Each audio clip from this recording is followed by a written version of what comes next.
साधु संग का इतना महत्व है कि अगर कोई क्षण मात्र भी साधु संग करता है तो उसके जीवन में बहुत परिवर्तन आता है, चाहे वो थोड़ा ही परिवर्तन हो। जैसे एक बार एक भक्त प्रचार कर रहे थे और वो एक हॉस्पिटल में गए, तो वहाँ डॉक्टर को बोल रहे थे कि आप जब की थी, तो ये डॉक्टर बोलते नहीं नहीं, हम बहुत व्यस्त हैं, हम तो पूरा दिन सर्जरी में रहते हैं, हम कैसे आपको की बात मानेंगे। तो बोले कम से कम 2 माला की थी। 2 माला 15 मिनट, बाप रे बाप, ये हमारे लिए संभव नहीं। बोले कम से कम 1 माला कीजिए। नहीं नहीं नहीं, ये भी संभव नहीं। अच्छा ठीक है, कितना कर पाएंगे? बोले 4 मंत्र कर पाऊंगा रोज। ठीक है, 4 मंत्र से शुरू। और वो रिपोर्ट भी करता था ये डिवोटी। आज कई प्रोग्राम में मिलता था तो बोलता, प्रभु जी मेरी 4 चल रहे हैं। भक्त बोलते थे, अरे वाह, आपने 4 माला करा दी। बोले 4 नहीं, 4 मंत्र है। तो कैसे ही शुरू हो हमारे आध्यात्मिक जीवन की शुरुआत भक्तों के संग में। और ये पवित्र महीना जो कार्तिक का चल रहा है, यह बम्पर सेल उपहार है। जब कभी सेल लगती है तो बहुमूल्य वस्तुएं भी बहुत कम दाम में मिल जाती, बहुत सहजता से मिल जाती। तो इस मास में जो एक भागवत का श्लोक पढ़ता है उसको 18 पुराण पढ़ने का फल मिल जाता है। जो एक बार भगवान को दीपक अर्पित करता है वो जन्म जन्मांतर के पापों से मुक्त हो जाता है। जो एक बार भगवान का नाम लेता है, हरे कृष्णा कृष्णा कृष्णा कृष्णा हरे हरे हरे, हरे हरे राम एक बार भगवान का नाम लेता है वह भगवान के धाम में जाने के योग्य बनता है। तो यह मास बहुत विशेष। और इस मास की महिमा कीर्ति किसी को अगर आप बताते हैं तो वो कमीशन भी आपको मिलता है। मान लीजिए आपने किसी को इस मास की महिमा बताई और उसने हरिनाम किया तो उसका कमीशन भी आपको मिलेगा। So I think now you know why I came here.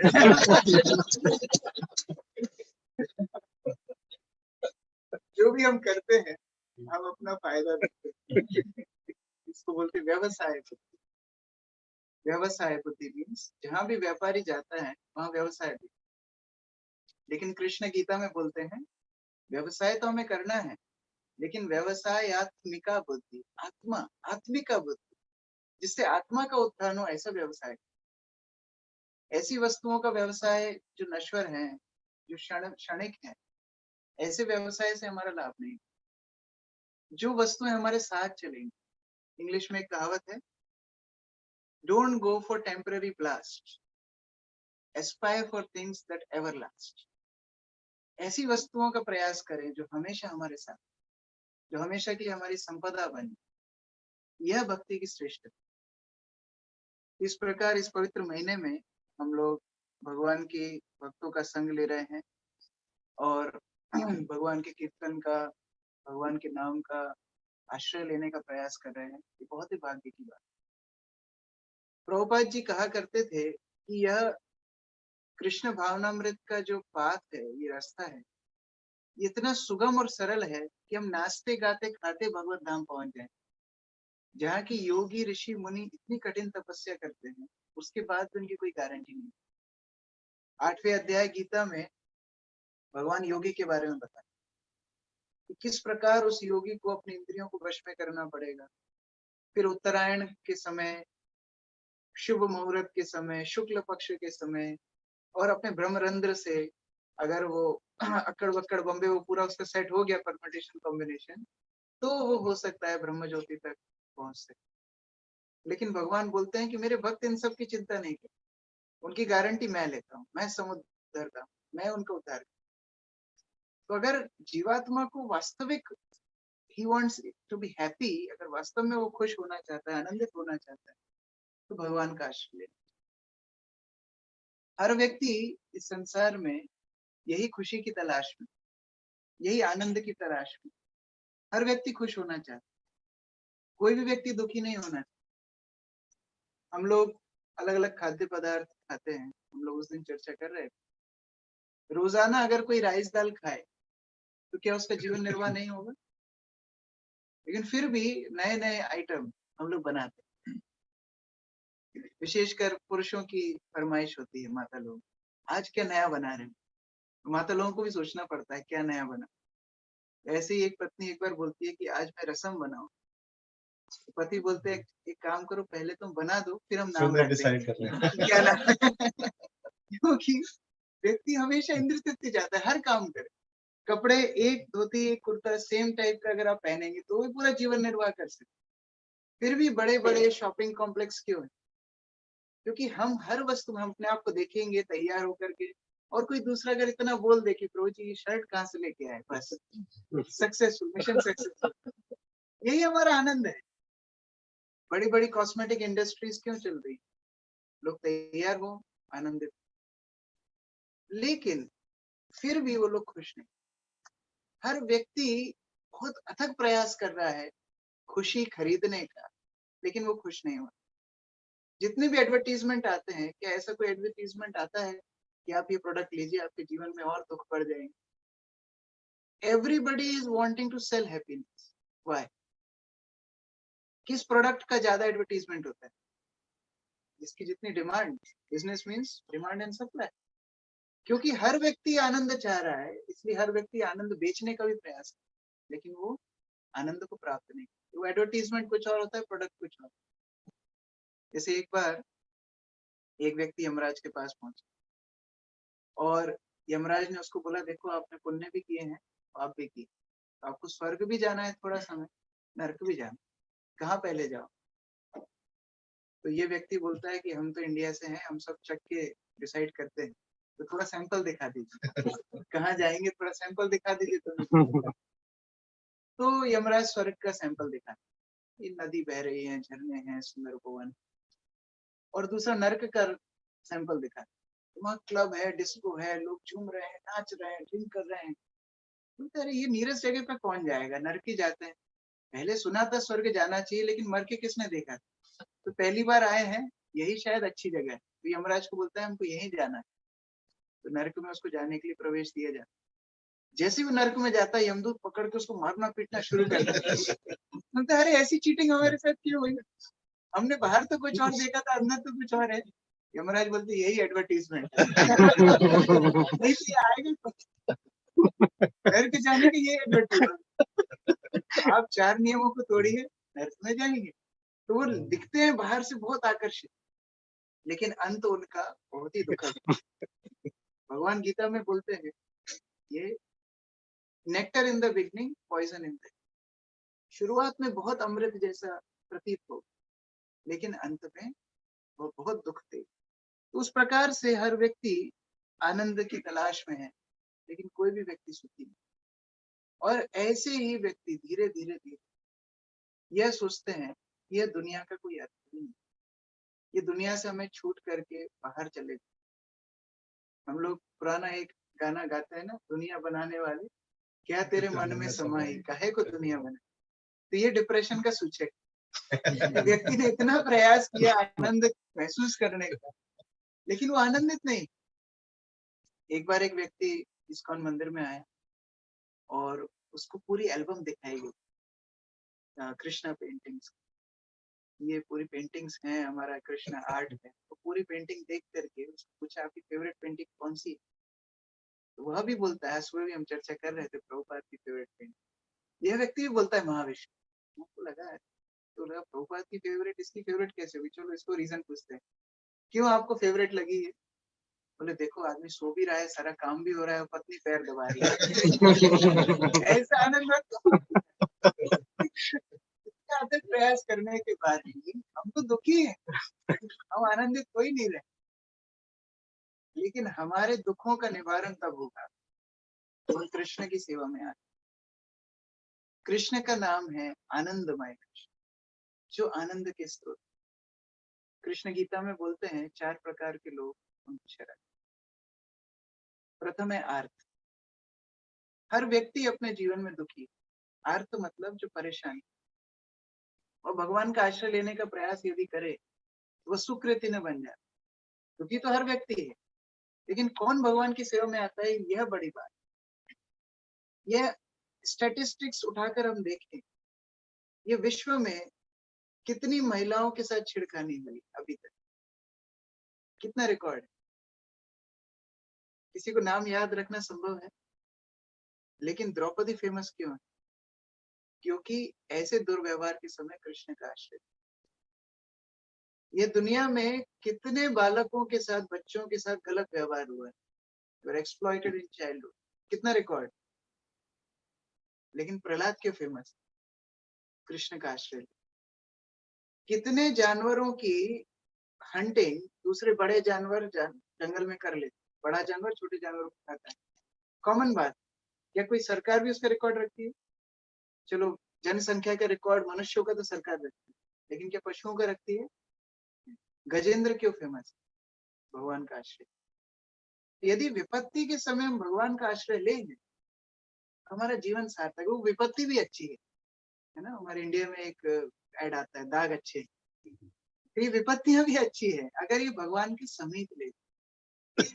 अगर हम ढूंढने जाएंगे, हर व्यक्ति तो परेशान है, अपने जीवन से परेशान है, और अगर कोई परेशान नहीं है तो परेशानियां ढूंढ लेते, दुखी होने। एक बार एक पति पत्नी में झगड़ा हो, पत्नी बोलती है हमारे बेटे को हम डॉक्टर बनाए, पति बोलता है नहीं हम इंजीनियर, पत्नी बोलती नहीं डॉक्टर, पति बोलता है इंजीनियर डॉक्टर, इंजीनियर डॉक्टर। इतनी लड़ाई बढ़ गई, उन्होंने बोला कोर्ट में जाएंगे।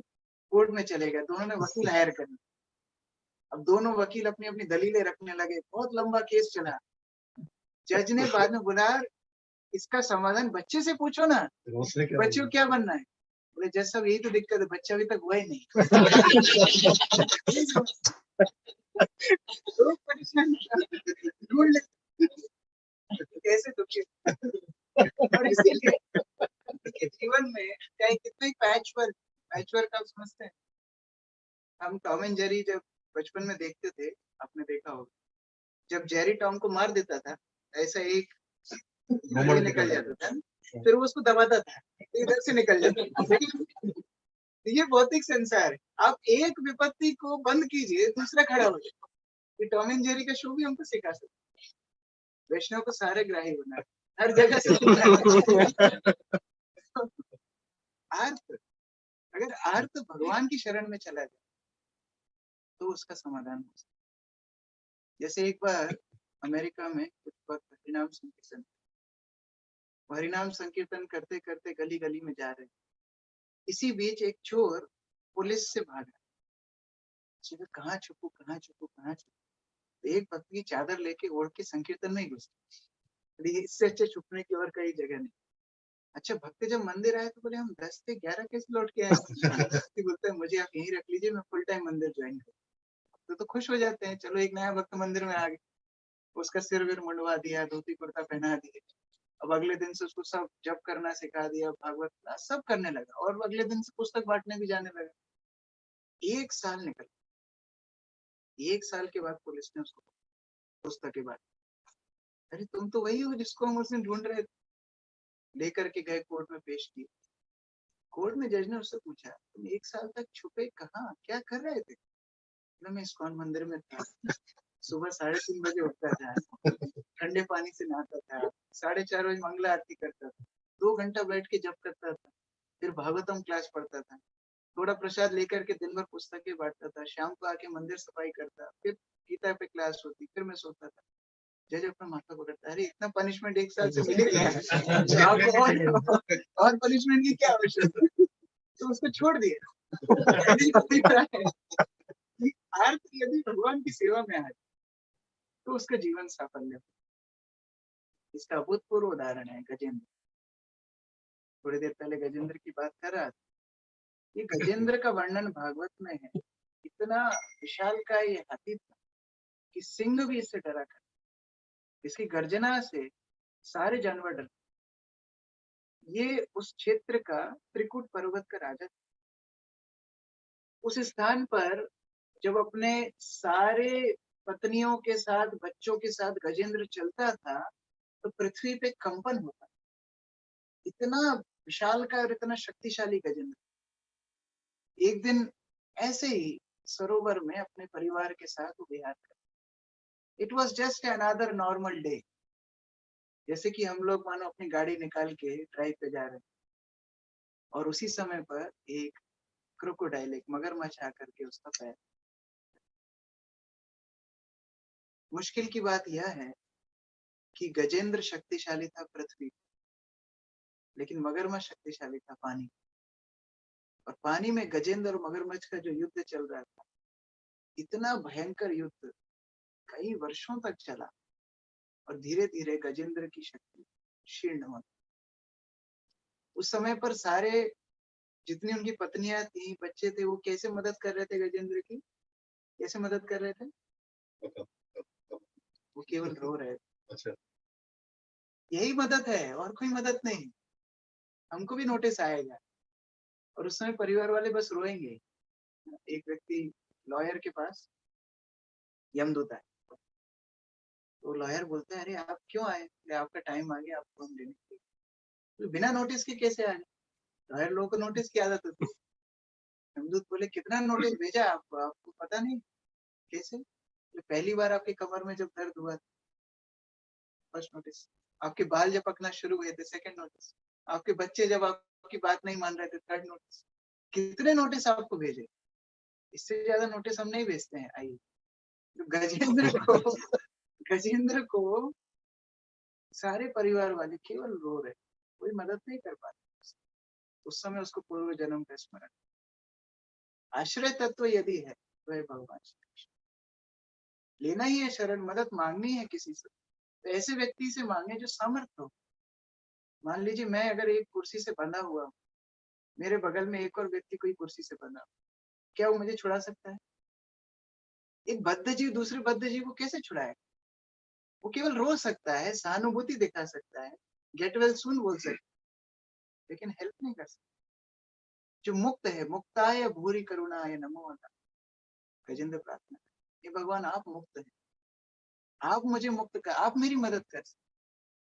और कोई व्यक्ति हो सकता है मुक्त हो, लेकिन उसके अंदर दया ना हो, बोले हाँ बंधे हो बंधे रहो, अच्छा है। नहीं, भूरि करुणा, भगवान करुणा से ओतप्रोत है। और नमो अदाय, मान लो कोई मुक्त हो, करुणा से भरा हो, लेकिन आलसी हो, वो कहीं जाने के लिए तत्पर नहीं, उसको जब बोला जब भी आलस भरा हो। नहीं, कृष्ण के अंदर आलस, नमो अदाय, तुरंत मदद करने के लिए। द्वारका से जब भगवान चले, गरुड़ को बोलते जल्दी चलो, गजेंद्र की हमको मदद करनी। गरुड़ फुल स्पीड में चल रहा है, भगवान बोले नहीं, इससे काम नहीं चलेगा। गरुड़ को अपनी पीठ पे बैठा के भगवान दौड़ रहे।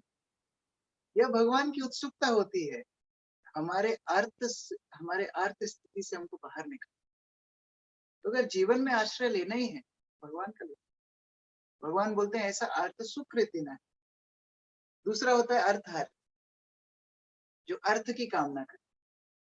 अर्थ की कामना कौन नहीं करे? हर व्यक्ति को सबसे प्रिय क्या है? मनी स्वीटर देन है, सबसे ज्यादा प्रिय। एक ऐसा ही व्यक्ति काशी में रहा करता था, प्रभु जी काशी से, उसका नाम था दानचंद। दानचंद नाम था, लेकिन वो कर्मों से था एक नंबर का कंजूस मक्खी चूस। अब मक्खी चूस का मतलब जानते हैं? हाँ, कुछ लोग नहीं जानते। जब दूध में मक्खी गिर जाए तो हम दूध फेंक देंगे। जो कंजूस होगा, मक्खी निकाल के दूध पी जाएगा।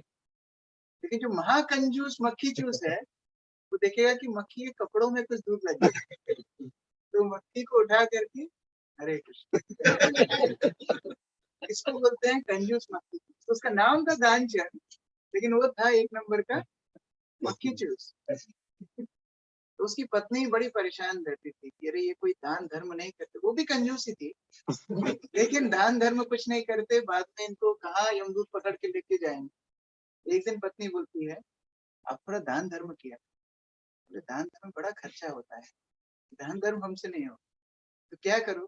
कम से कम गंगा जी में जाके स्नान, काशी में रहते हैं, गंगा जी में जाके स्नान करो। ठीक, दानचंद तैयार होता है, फिर लौट गया। बोले एक समस्या है। क्या समस्या है? ये जो घाट है, उधर बड़े पंडे रहते, और जैसे ही मैं स्नान करने जाऊंगा, ये पकड़ के मुझसे दान मांगे। ये समस्या के कारण मैं गंगा में आज तक नहाने नहीं गई। पत्नी भी चतुर थी, जैसे को राम मिलाई जोड़ी। पत्नी बोलती है एक काम कीजिए, आप मरघट पे जाइए, जहाँ शमशान में मुर्दों को जलाते हैं, वह घाट पे कोई पंडा नहीं मिलेगा आपको, वहां जाके नहा के चुपचाप आ जाए। ये सुबह सुबह गया मरघट घाट पे, कपड़े वगैरह रखे, नहाने के लिए पानी में प्रवेश करता है, और जैसे ही बाहर निकलने के लिए तैयार होता है वैसे ही एक पंडा आ जाता है, यजमान की जय दक्षिणा लाओ। कांचन से कहाँ से मैं फंस गया। बोलते हैं हम तो पानी में खड़े रहेंगे पंडित जी, हमको कोई दान वान। बोले ठीक है पानी में खड़े रहो, जब तक दान नहीं दोगे बाहर नहीं निकलो। ठंड का महीना, सुबह सुबह ठिठुरता रहा लेकिन बाहर नहीं निकला। अभी पंडा बोलता है कितना बेशरम आदमी है, बाहर नहीं निकला। ठीक है कुछ थोड़ा दान दे के चले जाओ। दानचंद बोलता है ठंड तो लग रही है, 1 पैसे में मान जाओगे क्या? हाँ ठीक है 1 पैसे में मान। ठीक है उधार। एक पैसे उधार दिया, अब उधार। पंडा ने बोला ये अच्छा दानचंद। कपड़े वगैरह पहन के घर गया, जल्दी से गेट लगा ली, आज जान बचा कर आया हूँ। क्या हुआ? पंडा मिल गया और दान मांग लिया उसने। कितना दान मांग लिया? 1 पैसे का दान मांग लिया। देखिए आ गए क्या? नहीं नहीं नहीं, उधार करके आ गए। Very good. अब ध्यानचंद अंदर जाता है, तैयार वगैरह होना शुरू करता है, इतने में दरवाजे पे दस्तक। पंडा घर ढूंढ के आया। पत्नी गेट खोलती है, सामने पंडा खड़ा है, बोलता है आपके पति हमको प्रॉमिस करके गए हैं 1 पैसे की दक्षिणा। पत्नी अंदर जाती है, बोलती बाप रे बाप, अब क्या विपदा लेकर के आ गए, अभी 1 पैसा देना पड़ेगा। ये दोनों के बीच सीरियस मीटिंग हो रही है। 1 पैसे का दान कैसे बचाया जाए? ये बोलता है एक काम करो, उनको बोलो और देर पानी में खड़े होने के कारण बीमार पड़ गए, बीमार बोल दी। पत्नी जा करके बोलती है पंडित जी बहुत बुरी खबर है, हमारे पति बीमार हो गए हैं, अभी आपसे नहीं मिल सकते। बोलते अच्छा हमारे यजमान बीमार पड़ गए, अब तुम यहीं बैठेंगे जब तक यज्ञ करेंगे, जब तक वो सही ना हो। सब खाने पीने की व्यवस्था कर दीजिए, बाकी सब हम संभाल लेंगे। पत्नी बहुत टेंशन, अंदर जाके बोली तो खतरनाक व्यक्ति जाने का नाम ही नहीं ले रहा है। बोले यही यज्ञ करेगा, खाना पीना देना पड़ेगा, ये तो और खर्चा बढ़ा दिया आपने, 1 पैसा दे दो। बोले एक काम करो, बोलो मर गए। रोती रोती छूटे आंसू, रोती रोती बाहर आई, अरे मैं तो पूरा भाग्य मेरा मिट गया, मेरे एक मात्र सहारा मेरे परी पति चल बसे। रोना शुरू करे। पंडा बोलते हाय यार बहुत बुरा हुआ, बेचारी अकेली महिला कहाँ कहाँ भटकेगी, मैं पूरे गांव को बुला के लेके आया। पूरे गांव को बुला लाए। बोलते हैं अंतिम क्रिया तो हम ही करेंगे। अपनी पत्नी को लगा अब सीरियस, ये मजाक थोड़ा भारी पड़ने वाला। ये चिल्लाने लगी नहीं नहीं नहीं मरे नहीं है, मरे नहीं है। ये पंडा बोलते हैं हाँ सारी पत्नियों को ऐसे ही लगता है। इनको पकड़ लो। ने इसको पकड़ लिया, और ये दानचंद इतना कंजूस सांस रोक के पड़ा था। तो गांव वाले पकड़ के लेके आ गए, अर्थी पर बांध दिया, फिर भी सांस नहीं। पत्नी चिल्ला रही नहीं नहीं हम मजाक कर रहे थे, ये सच में मरे नहीं है। बोले नहीं नहीं आपको बहुत सदमा लगा है। लोग उठा कर शमशान तक ले, ये ना तो गिर रहा है ना चिता पर रख दिया, अभी आग लगाने वाले गाँव वाले। तब पंडा को लगा इसकी बहुत खतरनाक है। बोलते हम इनके यजमान, इनके पंडा है, इनके कान में थोड़ा मुक्ति मंत्र बोलते, तो जाके कहानी बोलते भाई दानिश मान गए तुम, तुमको क्या मांगना है मुझसे मांग लो। कान से एक काम खोल के बोलता वो 1 पैसे की उधारी माफ कर। अर्थार्थी ना आसक्त पैसे से, बस कोई पैसा ना मांगे। भगवान के पास भी जाते हैं तो क्या मांगते? सुख संपत्ति घर आवे कष्ट मिटे। यह वस्तुओं के लिए भगवान को परेशान करते हैं। ऐसे अर्थार्थी भी कम से कम अंधा मामा से काना मामा अच्छे, कम से कम यदि भगवान के पास आ जाए तो उसका जीवन सफल, क्योंकि भगवान जो ऐश्वर्य देते हैं वह ऐश्वर्य हमेशा रहता है। जैसे एक बार लक्ष्मी तैयार होकर के वैकुंठ से नीचे आए और स्वर्ग से शनि देव जाए, दोनों रास्ते में लक्ष्मी उनको पूछती है शनिदेव हम कैसे लगे? शनिदेव बोले अच्छे लग रहे हैं लेकिन हमारे जैसे स्मार्ट नहीं। तो लक्ष्मी बोलती तुम काले कलूटे तो हमारे साथ कैसी स्पर्धा कर रहे हो? हम और आपका तो कोई कंपटीशन ही नहीं, दोनों की लड़ाई होगी। और जहाँ लड़ाई होती है नारद मुनि कहाँ से आ जाते हैं पता नहीं, नारद मुनि आए।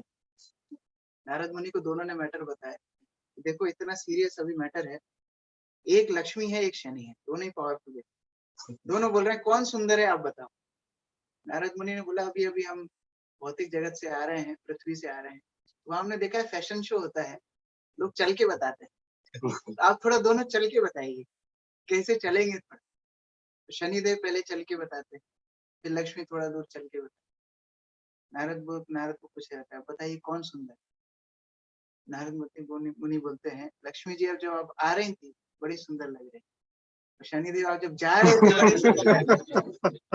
हर कोई चाहता है कि जीवन की शनि चला जाए और लक्ष्मी आ जाए, अर्थ चाहता, लेकिन लक्ष्मी भी वहीं टिकती है नारायण। बिना पति के पत्नी कितने दिन रहे, आजकल का पता नहीं, वैदिक सभ्यता में पति के साथ ही पत्नी रहती, उस प्रकार से लक्ष्मी वही निवास करती है जहाँ नारायण। तो वास्तव में अगर अर्थ का उपार्जन करना है, वास्तव में यदि संभ्रांत होना है, तो भगवान का आश्रय। श्रीमद् भागवत में सुदामा की कहानी आती है, बहुत सुंदर खंड है, उसके ऊपर दिनों दिन चर्चा करें तो कम है, लेकिन संक्षिप्त में यदि हम उससे शिक्षा लेना चाहें, सुदामा गया था पत्नी की बात मान के कि चलो जाते हैं, कृष्ण से मिलना भी हो जाएगा और यदि कुछ मदद हो जाएगी तो पत्नी बच्चों के लिए भी मदद हो। कृष्ण बड़ा स्वागत करते हैं, उन्हें अपने राज सिंहासन पर बिठाते, स्वयं चरण धुलाते, मलमल के बिस्तर पर शयन करने के लिए देते हैं, सिल्क के कपड़े पहनने के लिए देते हैं, बहुत स्वागत सत्कार करते। जाते समय एक एनवलप भी नहीं देते। सुदामा सोचता है कुछ तो देंगे, इतना स्वागत सत्कार कुछ तो देंगे, जाते टाइम कुछ भी नहीं देते। सुदामा रास्ते में सोचता है चलो कुछ दिया नहीं दिया, मुझे भगवान का संग इतना मिला है कि मुझे और कोई वस्तु की आवश्यकता नहीं। सुदामा जब घर आता है तो क्या देखता है, आलीशान महल। उसी की पत्नी बाहर आती है, सुदामा पूछते देवी जी आप कौन है, बोले आपकी पत्नी हो। पूरी काया पलट कर दी भगवान। तो आचार्य लोग बोलते हैं कि भगवान को छुप के देने की आवश्यकता क्यों, देना था तो सुदामा के सामने ही दे देते। हम जब उपहार देते हैं सामने देते हैं, छुप के क्यों दिए। तो विश्वनाथ चक्रवर्ती बताते हैं छुप के इसलिए दिए कि भगवान अपने भक्तों के प्रति कृतज्ञ हो। भगवान का नियम क्या है गीता में, ये यथा माम प्रपद्यते, जो मेरे साथ जैसा व्यवहार करेगा मैं वैसे ही आदान प्रदान करूँ।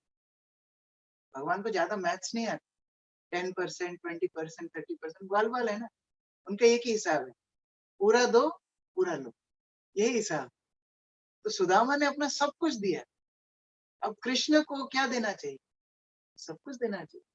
कृष्ण तो सब कुछ नहीं दे रहे हैं, तो शर्म के मारे छुप के दे। तो अगर अर्थ भी चाहिए तो किसके पास आना चाहिए, कृष्ण के पास। तो कृष्ण की शरण लेने से अर्थार्थी भी शुद्ध हो जाता। इन्हीं अर्थार्थियों में उदाहरण आता है ध्रुव महाराज।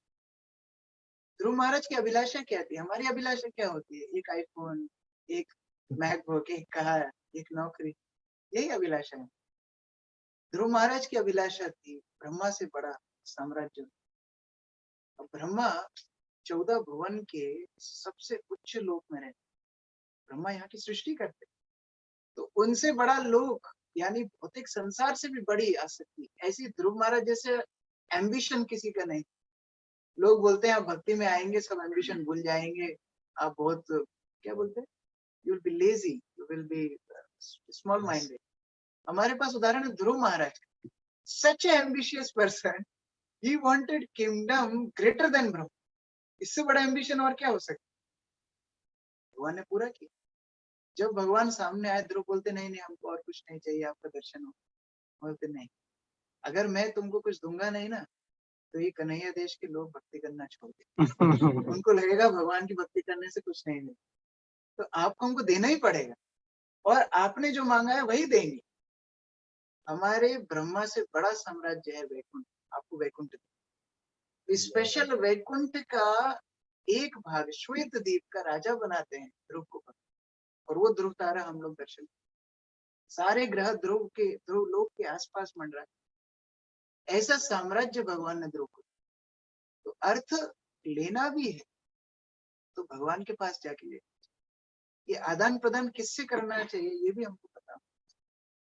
तीसरा है अर्थ अर्थार्थी जिज्ञासु। जिज्ञासु, कई लोग जिज्ञासावश सत्संग में आ गए, मैंने इस्कॉन की वीडियो देखी थी, इस्कॉन बहुत पैसा अमेरिका भेजता है, चलो जाके देखता हूँ। बस उसके चक्कर में भक्त बन जाता है।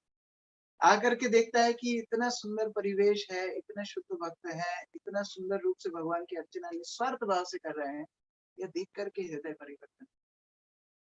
एक व्यक्ति इस्कॉन मंदिर में आया, गोविंदास रेस्टोरेंट, और आकर के उसने देखा कि यहाँ पर मंदिर के प्रेसिडेंट खड़े थे। उसको क्या मालूम, प्रेसिडेंट प्रेसिडेंट हो चाहे चपरासी हो, सभी धोती कुर्ता पहनते हैं। तो प्रेसिडेंट को देख करके बोलता है, "ए, एक डोसा लेकर के।" और प्रेसिडेंट बेचारे बोले, हाँ नया आदमी थी। वो जा करके गए, डोसा का ऑर्डर दे करके पास में जाके खड़े। वो व्यक्ति बैठा, इतने देर में वेटर आया। वेटर बोलता है, आपको कुछ चाहिए? बोले नहीं, हमने तो ऑर्डर दे दिया। किसने लिया आपको? बोले वो धोती कुर्ता वाले को ऑर्डर दे दिया। बोले अरे वो प्रेसिडेंट है। प्रेसिडेंट क्या काम करता है? बोले गीता का प्रचार करता है। बुलाए उसको, मेरे पास 15 मिनट है, पूरा गीता समझा के जाएगा हमको।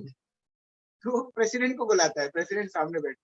अभी बोलता है, देखो भाई मेरे पास 15 मिनट है, बहुत सुना है आप लोगों के बारे में, थोड़ा आपके बारे में बताओ, आपकी शिक्षाएं बताओ।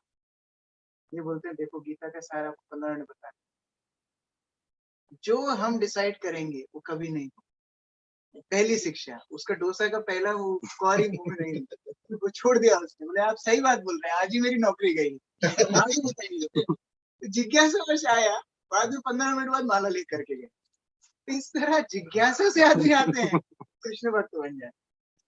कौन को भगवान कैसे उद्धार करेंगे हम कल्पना भी नहीं कर सकते। आप लोग तृतीय स्कंद में पढ़े होंगे, भगवान बराहदेव कैसे प्रादुर्भाव हुए थे, कहाँ से आए थे बराहदेव? ब्रह्मा की नाक से आए। कोई बोल सकता है ये भी कोई जगह है क्या आने की? कोई अच्छी जगह से आए थे, नाक से बराहदेव निकल गए। तो इसमें टिप्पणी में आचार्य लोग बताते हैं, भगवान यह समझाना चाहते हैं, वो किसी भी परिस्थिति में आके आपकी मदद कर सकते, कैसे आपके जीवन में आएंगे कल्पना नहीं कर सकते। एक और कहानी मुझे याद आ रही है। एक प्रचारक इसी तरह शाम को किसी घर में प्रोग्राम देने के लिए गया, बहुत थक गया, रात में 10:30-11 बज गई। मंदिर वापस आया, बेचारे उन्होंने अपनी बेडिंग लगाई, सोने के लिए तैयार। अब जैसे ही सोने के लिए तैयार हुए, नींद ही नहीं आई। अच्छा, हमारे भक्तों की नींद इतनी अच्छी होती है, एक गिनते नींद आ जाए, एक, 3 तक भी गिनने की आवश्यकता नहीं।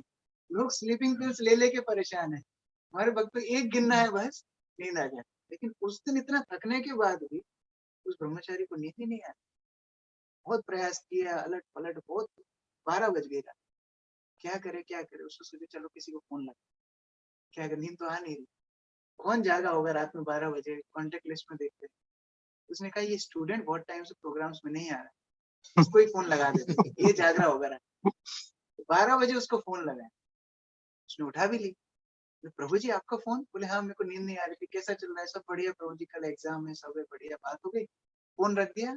इस डिवोटी को नींद आ गई। इसको अगले दिन ब्रेकफास्ट के बाद देखता है वो लड़का तेजी से आ करके प्रभु जी को पकड़ के कोने में बिठाया, गोदी में सिर रख के फुट फुट के रोता ही जा रहा है, रोते ही जा रहा है। प्रभु जी बोले मेरी धोती गीली हो, कारण तो बता, क्या हो गया, क्यों रो रहा है? बोले आपने मुझे बचा लिया। क्यों बचा लिया? कल रात में मेरे सिर में ऐसे विचार आ रहे थे, ऐसी भावनाएं आ रही थी, I was going to see something nasty on my lap. मैंने टाइप भी कर दिया था, मैं एंटर ही दबाने वाला था, आपका फोन आया और आपने मुझे बचाया। प्रभु जी बोलते देखो भगवान कहाँ से घुस जाते हैं, हमको पता नहीं लगता। तो अगर वास्तव में शरण लेना है, भगवान की शरण, अर्थार्थ जिज्ञासु और ज्ञानी, भगवान ज्ञानी को अधिक प्रेम करता है। ज्ञानी क्या करता है, ये समझ गया है कि भौतिक संसार हमारा घर, हमारा घर कहाँ है? हमारा घर ये भौतिक संसार में हमको अलग अलग योनियों में जाना पड़ता है। अगर हम प्रयास करके स्वर्ग तक पहुंच भी जाएं, फिर क्षीणे पुण्य मर्त्य लोकम पतंति, फिर से नीचे गिरना पड़े। तो जिस प्रकार हम होटल में चेक इन करें, 2 दिन का किराया भरे, होटल वाले 2 दिन बाद क्या करेंगे, चेकआउट टाइम में पहले फोन लगा दें, sir are you checking out? Yes yes. 1 घंटे तक आप चेकआउट और मत कीजिए, फिर क्या होगा, 2 लोग दरवाजे पे आएंगे, आपका सामान निकालेंगे और बाहर छोड़। यह होता है भौतिक संसार। लेकिन क्या घर में चेक इन चेकआउट होता है? घर से कभी चेकआउट नहीं होता। तो जो व्यक्ति भगवान को समर्पण कर लेता है ज्ञानी रूप से, भगवान के धाम में जाता है, फिर दोबारा ये भौतिक संसार में नहीं। एक बार यद गत्वा न निवर्तन्ते तद धाम परमम, एक बार भगवान के धाम चला जाता है वो वापस। इसलिए भगवान ज्ञानी को बड़ा प्रेम करते, बोलते ज्ञानी चारों में सर्वश्रेष्ठ, क्योंकि आर्त को अपनी समस्या का समाधान मिल जाता है, वो गायब हो जाता है। जैसे एक बार मैं श्री श्रीमद राधानाथ महाराज का एक लीला सुन रहा था। उनको एक दंपति ने प्रार्थना की कि महाराज मेरे बेटी को बहुत भयंकर बीमारी है, आप प्रार्थना कीजिए तो ठीक हो जाए। 5-6 साल बाद वो दंपति दोबारा महाराज से महाराज उनको बोलते हैं कि आपकी बेटी कैसी है? महाराज वो तो ठीक हो गई। बोले आपने बताया नहीं, मैं तो अभी भी प्रार्थना कर रहा हूँ उनकी। तो अर्थ के साथ समस्या यही है, जैसे ही समस्या समाधान होता है, अर्थार्थी का भी ऐसे। कई लोग इस्कॉन में आते हैं, अच्छे कॉन्टेक्ट्स बन जाएंगे, अच्छा हमारा बिजनेस हो जाएगा, अच्छे लोगों के साथ हम उठेंगे बैठेंगे, हमारा सब कुछ अच्छा होगा। जब उनका उद्देश्य पूर्ण हो जाता है वो भी गायब हो, इसको बोलते हैं आया राम गया राम। तो ऐसे लोगों को भगवान ज्यादा पसंद नहीं, ज्ञानी को ज्यादा पसंद। और भगवान भी इतने चतुर है, भगवान कल्प वृक्ष है, जो जिस भावना से आता है ना भगवान उसको वही देता है।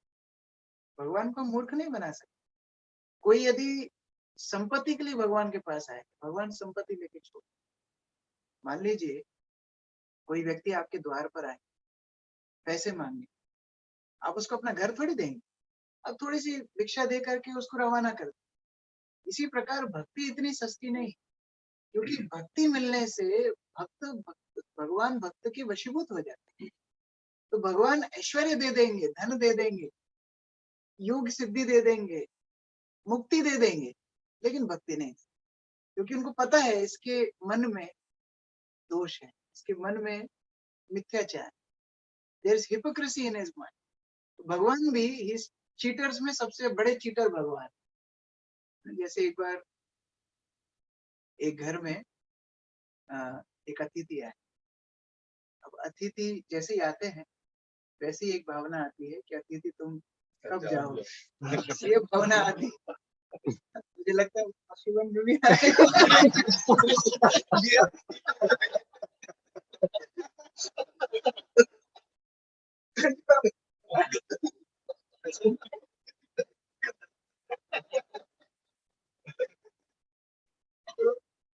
इस तरह जब अतिथि आए, ऐसे जाने का नाम ही नहीं ले रहे। पति पत्नी सोचने लगे अरे ये कब जाएगा। तो पति पत्नी को बोलते आप इतना अच्छा अच्छा खिलाओगे तो कभी नहीं जाएगा, एक काम करो आज खाना मत बनाओ। पत्नी बोली अरे कैसे खाना नहीं बनाओ?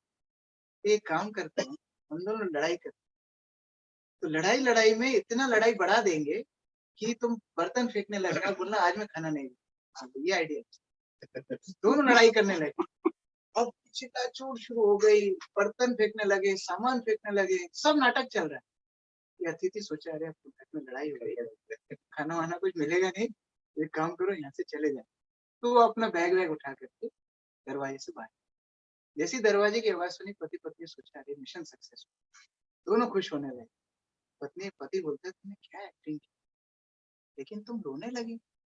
पत्नी बोलती आप इतना तेज चिल्लाए तो मैं रोऊंगी नहीं तो क्या करूंगी। पति बोलता हम थोड़ी सच में चिल्ला रहे थे, तो ऐसे मजाक कर रहे, झूठी माटी चिल्ला। पत्नी बोलती हम भी थोड़ी कोई सच में रो रहे थे, हम भी झूठ माटी रो रहे थे। इतने वो आती थी बैग लेके वापस आते, हम भी थोड़ी सच में गए थे।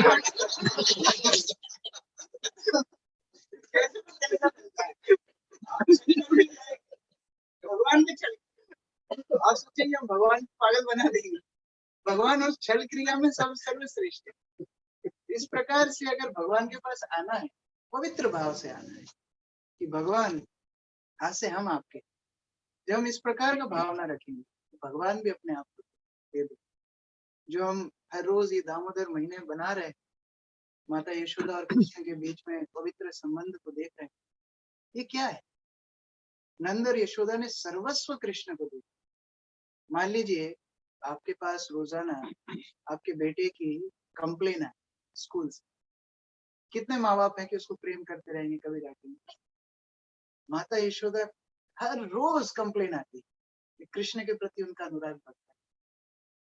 उस दिन जब माता यशोदा ने निश्चय किया कि मैं स्वयं मक्खन निकालूंगी और कृष्ण को खिलाऊंगी, इतना प्रेम उनके निकल रहा था, इतना प्रेम का धारा प्रवाह हो रहा था कि अपने आप स्तन से दूध निकल।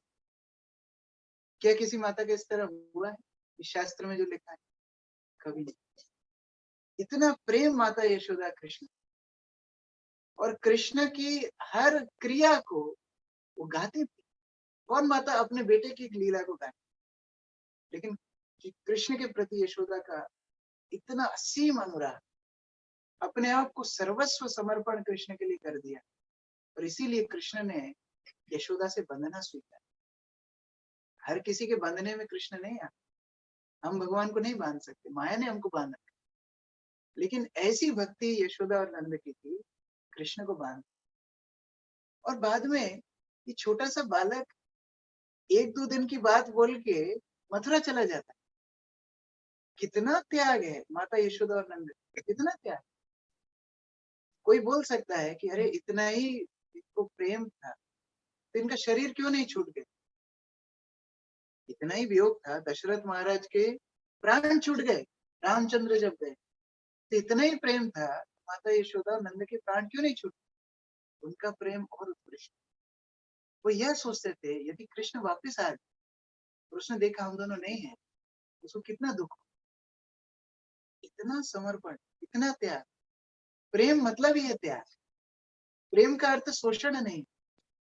हम भगवान को वेंडिंग मशीन नहीं जानते, यहाँ से हम कुछ डालेंगे वहां से भगवान कुछ निकालेंगे, ऐसा नहीं। भगवान तो प्रेम के आदान प्रदान करने के लिए। और इसीलिए अगर हम इस दामोदर मास में भगवान से कुछ मांगना ही चाहते हैं तो उनके प्रति शुद्ध भक्ति को मांगो। वरम देव मोक्षम न मोक्षम वदेम। मुझे मोक्ष नहीं चाहिए, मुझे मोक्ष इत्यादि वैकुंठ नहीं चाहिए, मुझे कोई योग सिद्धि नहीं चाहिए, मुझे केवल आपका आश्रय चाहिए। अगर वो आश्रय भगवान से मांग लेंगे तो सब कुछ मिल जाएगा। जहां हम भगवान के धाम में चले जाएंगे वहां किसी बात की कमी नहीं। तो उस तरह भगवान का आश्रय हम लें, भगवान की लीलाओं का स्मरण करें, और प्रतिदिन अपने जीवन में नियम ले कुछ समय भगवान के लिए। पूरा दिन हमको नहीं देना है, भगवान अपेक्षा भी नहीं करते, लेकिन कुछ समय भगवान के लिए। जिस प्रकार सुबह उठ करके हम फोन देखते हैं, बचपन में हमको सिखाया था कराग्रे वस्ते लक्ष्मी कर मध्य सरस्वती कर मूले तो गोविंद प्रभाते कर दर्शनम। लेकिन अभी नींद खुलते से ही व्हाट्सएप सब चेक करना पड़ता है। इस तरह हमने ट्रेन कर लिया है। It's not about time, it's about priority. हमने अपने आप को ट्रेन कर लिया। उसी तरह कुछ समय निकाल के भगवान के लिए। जो लोग भक्त हैं वो तो कोई बात ही नहीं, जो लोग जप नहीं कर रहे हैं कम से कम एक माला, नहीं तो वो डॉक्टर की तरह कुछ मंत्र, है ना। आप भी बोल सकते मैं 64 करता हूँ, किसी को बोलना नहीं माला की मंत्र, मैं 64 करता हूँ। इस प्रकार कम से कम कुछ समय निकाल के भगवान का संपर्क, यह भगवान के स्पर्श से हमारा जीवन धन्य हो। हमारे जीवन में ऐसी स्फूर्ति आएगी कि हम पूरे विश्व में कुछ अभूतपूर्व कर सकते। भारत में 2 महान युद्ध हुए, एक महाभारत और एक रामायण। दोनों के हीरो कौन? एक अर्जुन, एक हनुमान, दोनों भगवान के। तो इस प्रकार की शक्ति भगवान के संपर्क से है कि पूरे विश्व में हम एक क्रांति ला सकते। श्रील प्रभुपाद का ही उदाहरण ले लीजिए, इस्कॉन के संस्थापक श्रील प्रभुपाद। एक बूढ़ा व्यक्ति के अंदर क्या सामर्थ्य होगा जो पूरी पृथ्वी में कृष्ण भावना में, तो कितना सामर्थ्य भगवान ने दिया।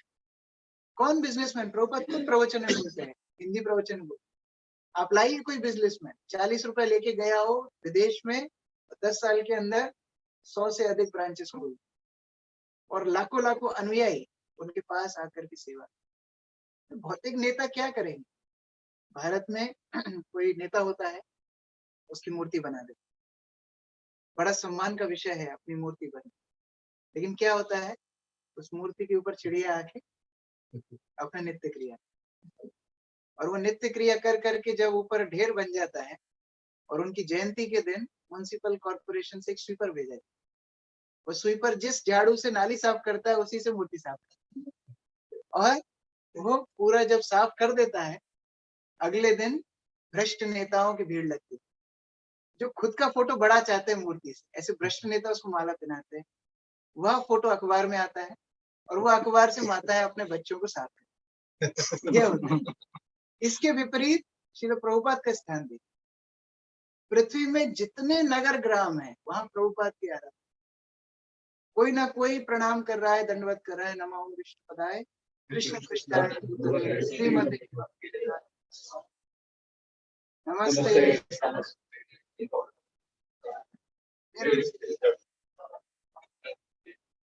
कोई ना कोई प्रणाम करे।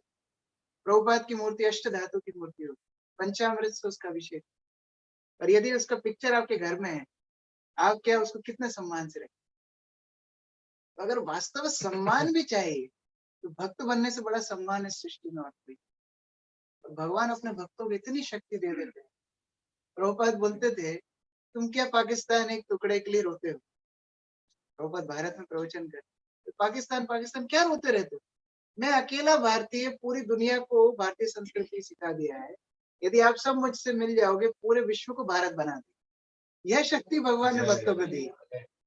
उस प्रकार से वास्तव में जीवन में कोई अभूतपूर्व कार्य करना है तो भगवान को अपने जीवन में जोड़ो, तब भगवान अपने भक्तों के द्वारा क्या कार्य करा देंगे इसकी हम कल्पना। हरे कृष्ण। गुरु श्रील प्रभुपाद की जय। समावेश श्री श्री कृष्ण धाम की जय। टैगोर प्रेमानंद। किसी का कोई प्रश्न है, कोई कुछ बोलना चाहते हैं।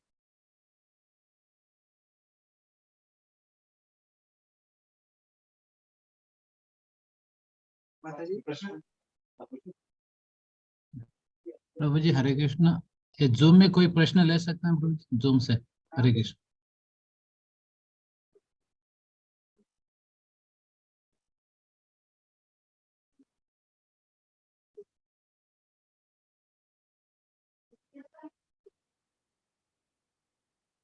देखिए, आत्मा शरीर को जीवित बनाती, जिस शरीर में आत्मा नहीं होती वह शरीर मर जाता। तो जब आत्मा की उन्नति होती है तो इंद्रियां अपने आप तृप्त होती। अभी क्यों लोग इधर उधर इंद्रिय तृप्ति के लिए भाग रहे हैं, फिर भी संतुष्ट नहीं, क्योंकि जीवात्मा संतुष्ट नहीं।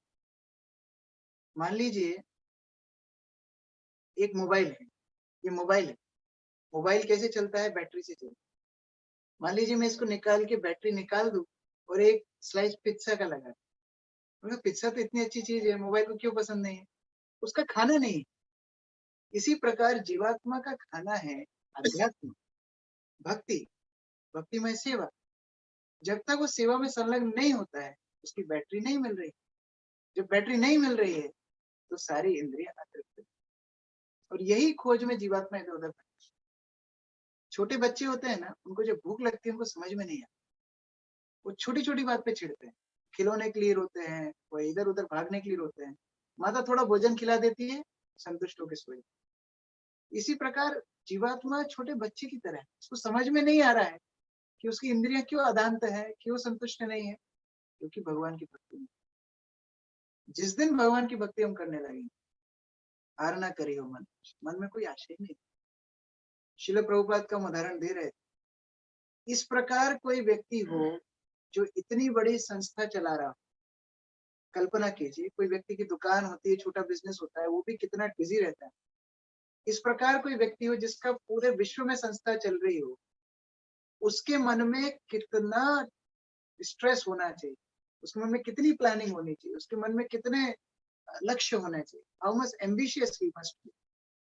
बट अंत समय में जो प्रभुपाद शैया पर लेटे हुए हैं, भक्त लोग पूछते हैं प्रभुपाद आपकी कोई आखिरी इच्छा है, तो किचु इच्छा, कोई इच्छा नहीं। जितना भगवान मेरे द्वारा कराना चाहते थे, अभी भगवान चाहते मैं उनके पास वापस जाऊं, मैं कही। इसको बोलते हैं संतुष्ट।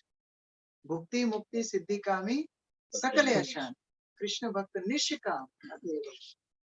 जो निष्काम है, जो भगवान की सेवा के अलावा और कोई कामना नहीं रखता, वही इंद्रियों को संतुष्ट करता।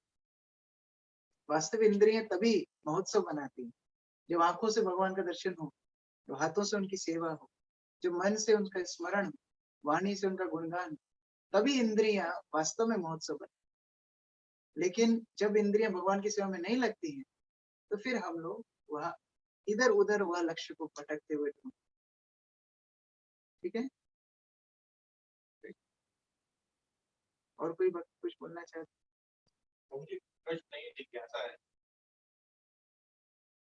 भौतिक जगत से आध्यात्मिक जगत जो आपकी यात्रा चालू है, वो मैं जानना चाहता हूँ कि क्या ऐसे कारण थे जिसकी वजह से आप छोटी उम्र में प्रभु के प्रति इतना ज्यादा अट्रैक्ट हो गए?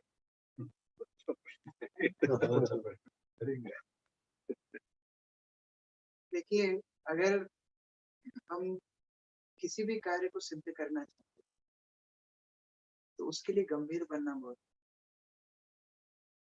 मान लीजिए कोई व्यक्ति अपने जीवन में सोचे कि अभी मैं खेल कूद करूंगा, जब मैं बूढ़ा हो जाऊंगा तो पढ़ाई करना शुरू, तो उसके जीवन की क्या दशा हो? बचपन से पढ़ाई करना शुरू, जिससे वो धीरे धीरे धीरे उस स्तर पर आए कि वो जीवन में कुछ कर। उसी पर अध्यात्म राज विद्या है, इसको बचपन से पढ़ना सीखना। जब बचपन से सीखेंगे पढ़ेंगे तो आगे कुछ कर पाए। इस प्रकार चैतन्य महाप्रभु की आयु कितनी थी? 48 वर्ष की लीला चैतन्य महाप्रभु। आदि शंकराचार्य कितने साल? हाँ, 32 33 आदि शंकराचार्य की। इन्होंने इतनी कम आयु में इतना कुछ क्यों कर लिया? They started early. अगर कुछ बड़ा करना है तो टाइम वेस्ट नहीं करना चाहिए, शुरू कर देना चाहिए। और भगवान सामर्थ्य देते, जितना आप गंभीर बनेंगे भगवान उतना उतना रास्ता आपके लिए खोलते। हम लोग भगवान को प्रोक्रेस्टिनेट करते हैं। एक बार तो बोल रहे थे, Prabhu ji I am neglecting to take lord's darshan now. उनको बोला नहीं, you are not neglecting, lord is neglecting, therefore you are not going to take. हम क्या सोचते हैं, हम भगवान को प्रोक्रेस्टिनेट करते हैं, बाद बाद। भगवान बोलते ठीक है, बाद। भगवान भी हमको फिर मौका देते, ठीक है आप ये लाइफ निकाल लीजिए, बाद में देखिए। तो प्रयास करना चाहिए। अगर हमको पता है यह अच्छा है, वी शुड नॉट डिले। जैसे हम जब 2017 में यूएस गए थे, एक वक्त तो बता रहे थे क्रिप्टो करेंसी के बारे में, बिटकॉइन बहुत फेमस थे। उस समय पर उन्होंने उसमें इन्वेस्ट किया और अभी इतना ज्यादा प्रॉफिट उनको मिला है, इसकी कोई कल्पना नहीं। तो जो लोग अभी इन्वेस्ट करे उस टाइम उनकी बात नहीं मानी, वो लोग बोल रहे थे अरे उस टाइम पे किया होता तो आज क्या होता। उसी तरह ये इन्वेस्टमेंट ऐसा है जिसका फल मिलने ही वाला है 100%। स्वल्पम अपयस्य धर्मस्य त्रायतो महतो भयः। थोड़ा सा भी एंडेवर करने में बड़ा रिजल्ट मिलने वाला है, गीता डिक्लेयर कर रही है। तो जितना डिले करेंगे बाद में लेमेंटेशन हो। अच्छा, लोग पूछेंगे बाद में आप इस्कॉन कांटेक्ट में कब आए? बोलेंगे 2007। अच्छा, आपने 16 माला कब शुरू की? 2020। 13 साल कहाँ जग मरा। तो पूछेंगे आप, फिर शर्मिंदा होगा, अरे मैं कहाँ टाइम वेस्ट कर रहा हूँ। तो इसलिए अगर शर्मिंदा नहीं होना है तो पता है मार्ग सही है, तो अभी से शुरू करना है। तो उस प्रकार से वी शुड नेवर डिले।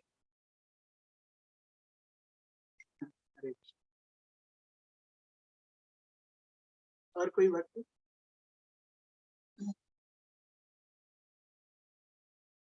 ठीक है, बहुत बहुत धन्यवाद। मैं कुछ गलत बोला हो तो आप लोग माफ कर देना।